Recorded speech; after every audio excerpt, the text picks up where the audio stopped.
salvation.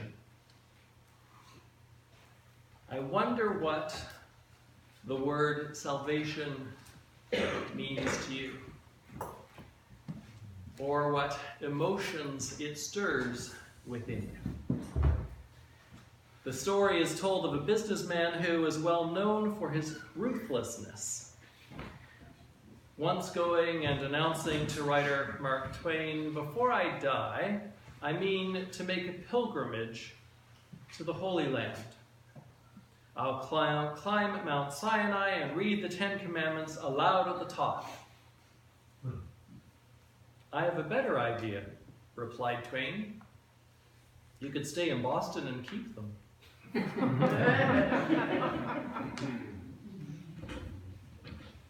Sometimes to understand a word, we first need to take a step back and think about all the things that we are associating with that particular individual word. Things that go beyond the technical meaning. Salvation is one of these words, for the word salvation is not just a word with meaning, but it's a word that's been at the heart of various different theological schools of thought. A word that has been interpreted and layered with meaning based on other teachings or other individual thoughts, depending upon who is putting together those various thoughts. The final outcome of this network of belief, the final theology, can be very, very different. The problem with creating different theologies is that we can end up with all the answers and yet still totally miss the boat, much like Mark Twain's businessman. In Christian circles, salvation is often thought and talked about in a way that can become very exclusive, in a way that builds walls and barriers that separate.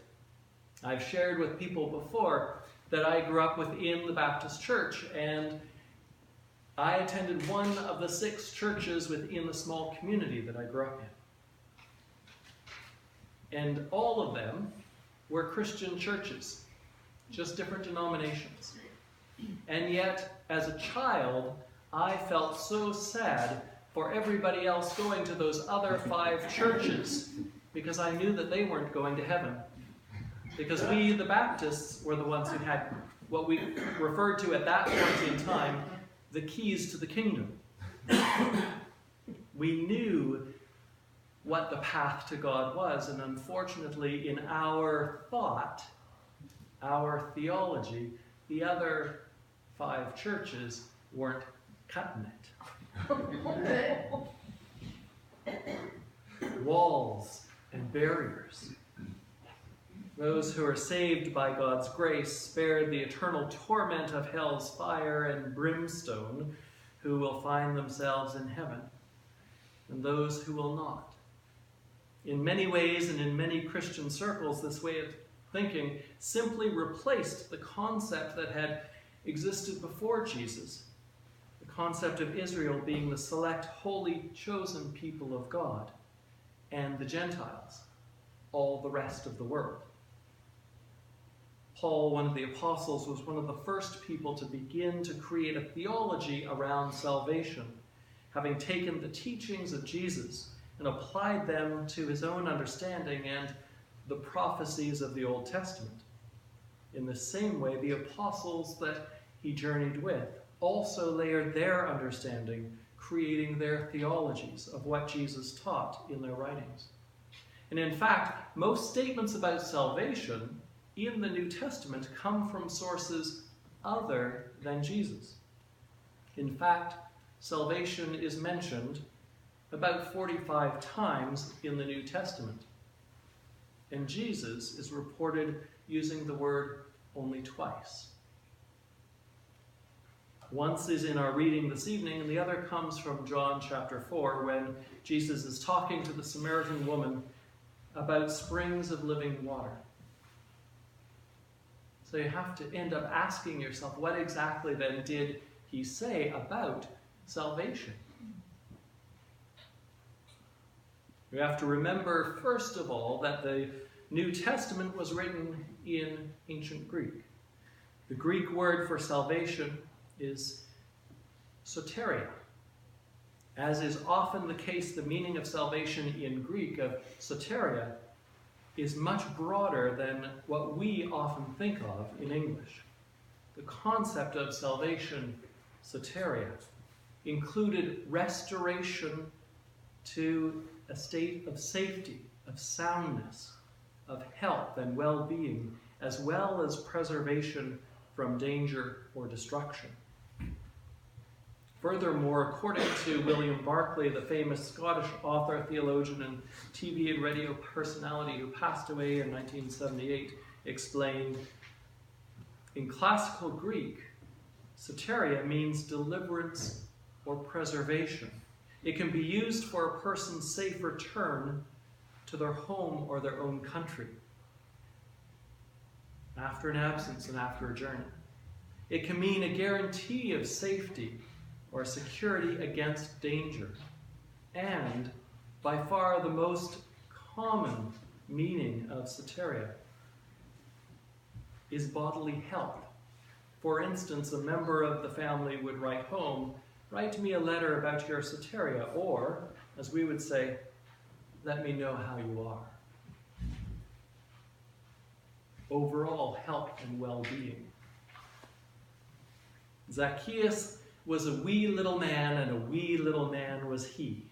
It's a line from a children's hymn that tells the story of Zacchaeus climbing up into the tree to catch a glimpse of Jesus as he passed by. This particular story in the New Testament has been used to teach many, many different lessons and attributes about the desire to see Jesus, what a person would do to ensure that that happens. Jesus once again elevating the status of the most despised person within the crowd, and the healing aspect of a brief encounter with Jesus. Zacchaeus was a short person. Having heard that Jesus was passing by, he wanted to see him. But he had a problem. He couldn't see over the crowd. He was so short. He was also despised by the people because he was the region's chief tax collector. Tax collectors were known for their unscrupulous ways. They would make their money from charging the people way more than what they actually owed on their taxes, and they would keep the difference. Furthermore, because they were the final authority, you had to pay what they said. There wasn't a process of appeal. And as a result, a tax collector became very rich and very despised. And a chief tax collector had others working under them, and they took a cut from every one. So if a tax collector was despised, a chief tax collector was loathed. So Zacchaeus knew that there was no way that the people, out of their kindness, would open a way to allow him to go to the front of the line so that he could see Jesus. So he saw a solution to his problem without care of how it might look to others, how out of place or how juvenile it may appear. He knew the route that Jesus was going to take, and he thought about that route and looked down the road, and then he ran ahead. And he climbed up into that sycamore fig tree. And sure enough, Jesus came along. And to everyone's amazement, Jesus did not simply pass by and continue on his journey, leaving this little man watching everything that was going on. But to everyone's amazement, Jesus looked up into that fig tree, and he spoke to this little man. He called him by name, and what he said angered the crowd. Because what Jesus said to Zacchaeus was, "Quick, come on down here. I'm coming to your place for dinner." People were upset and they were angry with the two of them. But it didn't matter to Jesus nor to Zacchaeus. Thrilled and excited to be able to play host, Zacchaeus was simply overjoyed that Jesus wanted to spend time with him.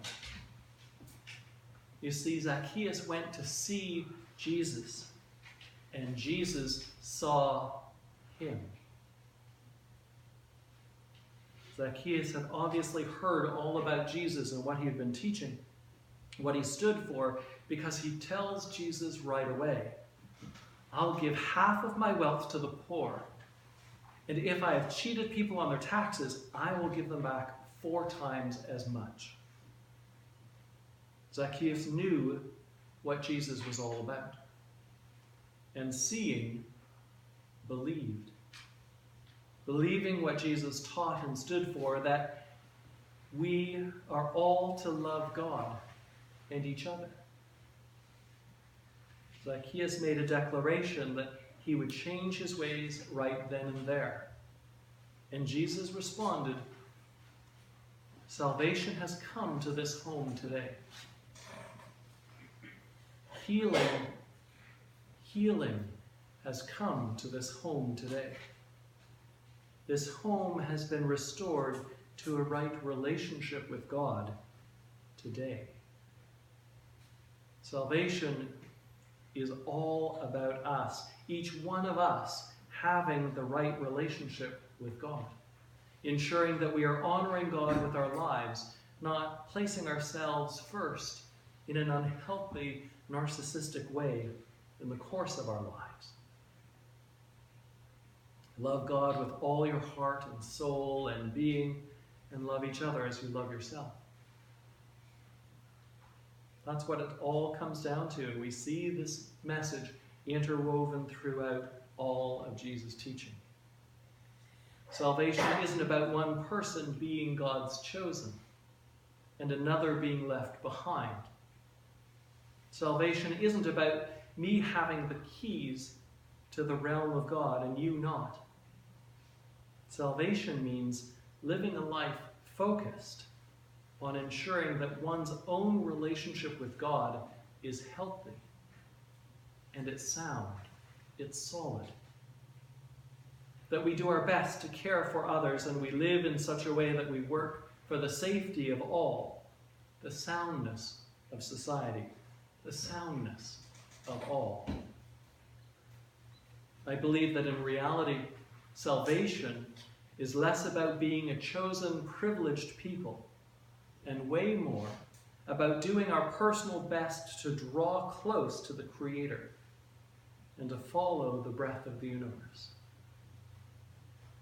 Salvation speaks to our individual relationship, to our connection to Spirit, and how we live that out, rather than possessing a key to heaven.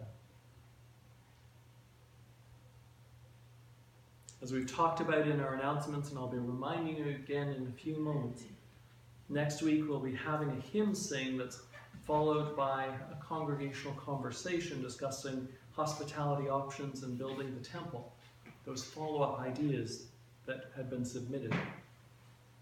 So we won't be having a sermon next week, but on the following Sunday, on Thanksgiving Sunday, we'll resume our sermon series as we take a look at the word heaven.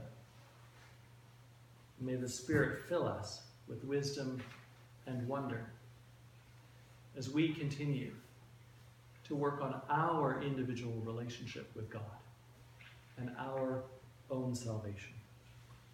Amen. Amen.